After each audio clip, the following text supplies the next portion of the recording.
my hawk friends on the committee who think I'm too much of a dove, this amendment is an authorization to use military force given to President Biden to take out the Chinese assets in Cuba.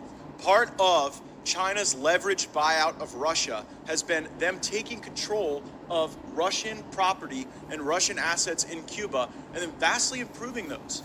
So, whereas we didn't really care too much about the Russians having 1960s technology 90 miles south of Florida, we are increasingly concerned and should be a lot more concerned that China right now is functionally turning Cuba into a stationary aircraft carrier right off the coast of Florida. And so I do not offer this authorization to use military force as in any way an effort to spark or provoke war. I loathe war. I stand against war. I try to wind them down when we can.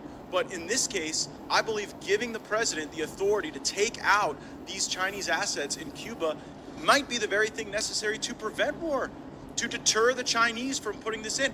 And it is amazing to me how much we have allowed the Monroe Doctrine to just atrophy right out from underneath us.